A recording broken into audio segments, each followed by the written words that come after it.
ಒಂದು ಎಕರೆಲೇನೆ ಲಕ್ಷಾಂತರ 7-8 ಲಕ್ಷ ದುಡಿಮೆ ಮಾಡ್ಬೋದು. ನಾನು 2 ಸತಿ ಟೊಮೊಟೊ ಹಾಕಿ 2 ಸತಿ ಲಾಸ್ ಆದೆ.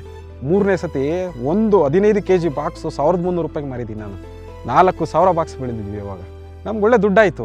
ಬೆಂಗಳೂರಿನಾಗೆ ಚಿಕ್ಕ ರೂಮು ಅಷ್ಟೇ 20,000ಕ್ಕೆ ಹೋದರೆ ಈ ಗಂಡ ಹೆಂಡತಿ ಇಬ್ಬರು ಮಲ್ಕೋಬೋದು ಅಷ್ಟೇ. ಆ ಕಡೆ ಈ ಕಡೆ ಒಳ್ಳಕ್ಕೂ ಆಗೋದಿಲ್ಲ ಅಂತಂತ ಮನೇಲಿ ಇರ್ತಾರೆ. ಇಲ್ಲಿ ರಾಜರಂಗಿರ್ಬೋದು. ನಾನು ಸಮೇತ ಬೆಂಗಳೂರಿನಾಗೆ ದುಡಿಮೆ ಮಾಡಬೇಕು, ವ್ಯವಸಾಯ ಅಂದರೆ ಮನೆ ಮಕ್ಕಳೆಲ್ಲ ಸಹಾಯ ಅಂತ ಎಲ್ಲ ಹೇಳ್ತಾಯಿದ್ರು. ನಾನು ಅದೇ ಐಡಿಯಾಲಜಿನಲ್ಲಿ ಇದ್ದೆ. ಇಲ್ಲೇನು ಮಾಡೋಕ್ಕಾಗಲ್ಲ, ನಮ್ಮೂರಲ್ಲಿ ಏನೂ ಮಾಡೋಕ್ಕಾಗಲ್ಲ, ನೀರಿಲ್ಲ, ಏನೂ ಮಾಡೋಕ್ಕಾಗಲ್ಲ ಅಂತಕಂಡೆ ನಾನು ಬೆಂಗಳೂರಲ್ಲೇ ಜೀವನ ಮಾಡ್ತಾಯಿದ್ದೆ. ಕರೋನಾ ಬಂದಾಗ ನಾವು ಬಂದ್ವಿ. ಅವಾಗ ಏನಾದರೂ ಮಾಡಲೇಬೇಕು ಅಂತ ಮಾಡಿದಾಗ ನಾನು ಟೊಮೊಟೊ ಹಾಕಿದೆ, ಕಲ್ಲಂಗಡಿ ಹಾಕ್ದೆ. ಶಾರ್ಟ್ ಟರ್ಮ್ ಕ್ರಾಪ್ಸ್ ಇದ್ದಾವೆ ಸರ್. ಇವಾಗ ಕಲ್ಲಂಗಡಿ ನಮ್ಮ ಲಕ್ ಚೆನ್ನಾಗಿತ್ತು ಅಂದರೆ ಒಂದು ಎಕರೆಲೇನೆ ಲಕ್ಷಾಂತರ 7-8 ಲಕ್ಷ ದುಡಿಮೆ ಮಾಡ್ಬೋದು. ಇವಾಗ ಆ ಥರ ತುಂಬ ಇದ್ದಾವೆ, ತುಂಬ. ಆದರೆ ಟೆಕ್ನಾಲಜಿ ಯೂಸ್ ಮಾಡಿ ಮಾಡಬೇಕು.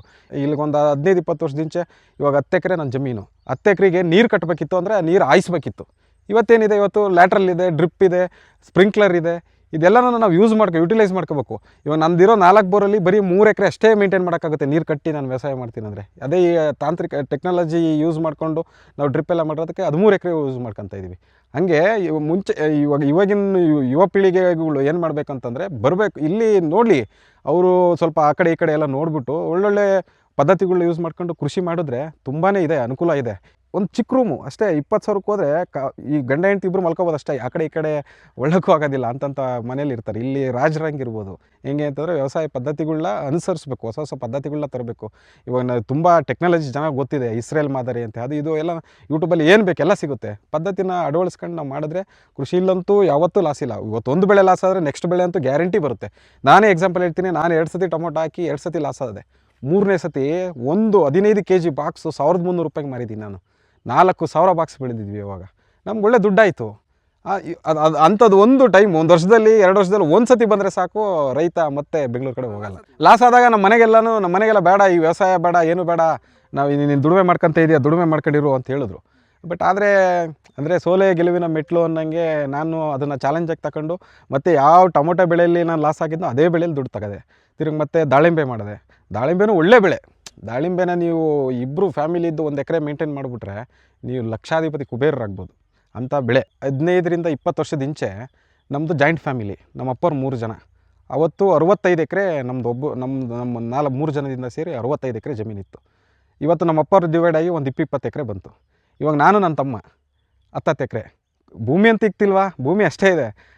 ಆದರೆ ಅದನ್ನು ಕಮರ್ಷಿಯಲೈಸ್ ಮಾಡಿ, ಲೇಔಟ್ ಮಾಡಿ, ಸೈಟ್ ಮಾಡಿ ಮಾರಿದ್ರೆ ಮುಂದೇನು, ಇವಾಗ ಎಲ್ಲನೂ ಕಮರ್ಷಿಯಲೈಸ್ ಸೈಟು ಲೇಔಟು ಎಲ್ಲ ಮಾಡ್ಕೊಂಡು ಹೋದರೆ ತಿನ್ನೋಕ್ಕೆ ಇವಾಗ ಇಂದ ನೀನು ಏನು ಬೇಕಾದ್ರೂ ಮಾಡ್ಬೋದು. ಆದರೆ ಕೃಷಿನ ಭೂಮಿಲೇ ಬೆಳಿಬೇಕು, ಅಂದರೆ ಅನ್ನನ ಭೂಮಿಲೇ ಹುಟ್ಟಿಸ್ಬೇಕು.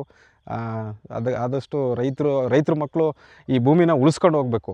ಯಾವುದೋ ಎಲ್ಲಿಂದನೋ ಬರ್ತಾರೆ, ಬೆಂಗಳೂರಿಂದ ಬರ್ತಾರೆ, ಅವರಿಗೆ 25-30 ಲಕ್ಷ ಕೊಡ್ತಾರೆ ಅಂತ ಮಾರ್ಬಿಡೋದು ಅದೆಲ್ಲ ಮಾಡ್ದಂಗೆ ಬೆಳೆದ್ರೆ ನಿಮಗೂ ಆದಾಯ ಇದೆ. ಈ ಕೃಷಿಗಿಂತ ದೊಡ್ಡ ಇನ್ಕಮ್ ಬೇರೆ ಇಲ್ಲ. ಬಟ್ ಆದರೆ ನಾವು ಅನುಸರಿಸೋ ಪದ್ಧತಿ ಮತ್ತು ನಾವು ಚೂಸ್ ಮಾಡೋ ಕ್ರಾಪ್ ಮೇಲೆ ಡಿಪೆಂಡ್ ಆಗಿರುತ್ತೆ.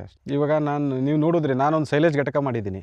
ಸೈಲೇಜ್ ಘಟಕಕ್ಕೆ ಮೆಕ್ಕೆಜೋಳ ಬೇಕು. ನಾವೇನು ಜೋಳ ಅಲ್ಲ, ಬರೀ ಸಪ್ಪೆ ಸಮೇತಗೂ ಅದು ಬುಡದಿಂದ ಸುಳಿಯೋವರೆಗೂ ಎಲ್ಲ ತಗೊತೀವಿ ನಾವು. ಅಂಥವ್ರು ಇವಾಗ ಬೆಂಗಳೂರಿಗೆ ಹೋಗೋದ್ರ ಬದಲು ಇಲ್ಲೇ ಮಾಡ್ಕೊಂಡಿದ್ರೆ ದುಡಿಮೆ ಇದೆ. ಇವಾಗ ಯಾವುದೋ ಬೆಂಗಳೂರಲ್ಲಿ 50,000 ತೊಗೊಂಡ್ರೂ 10,000 ಉಳಿಸೋದು ಕಷ್ಟ ಇದೆ. ಬಟ್ ಇಲ್ಲಿ ಹೆಂಗೆ ಅಂದರೆ 1 ಎಕರೆಗೆ 3 ಸತಿ ಬೆಳೆದ ಅಂತಂದರೆ 2,10,000 ರೂಪಾಯಿ. ಒಂದು 70,000 ಅಂದರೆ 2,10,000 ಬರುತ್ತೆ. ಅದಕ್ಕೇನು ಇನ್ವೆಸ್ಟ್ಮೆಂಟ್ 15,000 ಒಂದು ಸತಿಗೆ ಹೋದ್ರೂ 45,000 ಹೋಯ್ತು.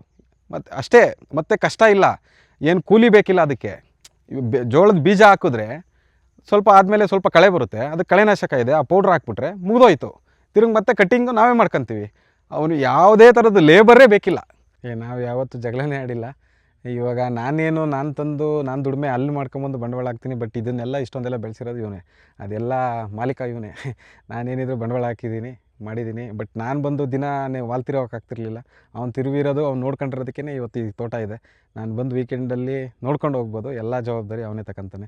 ನಾನೇನು ಹೇಳಿದ್ರು ಚಾಚು ತಪ್ಪದೆ ಮಾಡಿದ್ದಾನೆ. ಅದಕ್ಕೆ ಇವತ್ತು ಈ ಒಂದು ನನ್ನ ಯಶಸ್ಸಿಗೆ ಮೂಲ ಬೆನ್ನೆಲುಬೇ ಇವರು. ಇಲ್ಲ, ನಾವು ಇಬ್ಬರೂ ಬೆಂಗಳೂರಲ್ಲೇ ಇದ್ವಿ. ಅದೇ ನಾನು ಇಂಜಿನಿಯರಿಂಗ್ ಮಾಡಿದ್ದೆ, ಅವನು PUC ಮಾಡಿದ್ದ. ಅವನು ಯಾವುದೋ ಅಮೆಝಾನ್ ಡೆಲಿವರಿ ಅದು ಇದು ಹೋಗ್ತಾಯಿದ್ದ, ಕಷ್ಟಪಡ್ತಾಯಿದ್ದ ಅಲ್ಲೂ. ನಾನು ಯಾಕೆ ನಮ್ಮದೇ ಜಮೀನಿದೆ ಬಾ ಅಲ್ಲೇ ಮಾಡೋಣ ಅಂತ ಹೇಳಿದ್ದಕ್ಕೆ ಅವನು ಒಪ್ಕೊಂಡು ಬಂದ. ಅವನಿಗೂ ಇಷ್ಟ ಇದೆ, ತುಂಬ ಕಷ್ಟಪಟ್ಟು ಮಾಡ್ತಿದ್ದಾನೆ. ಇವಾಗ ಒಂದು ದಿವಸದಲ್ಲಿ ಮಿನಿಮಮ್ ಅಂದರೆ ಒಂದು 16 ಗಂಟೆ ಅವನು ಕೆಲಸ ಮಾಡ್ತಾನೆ.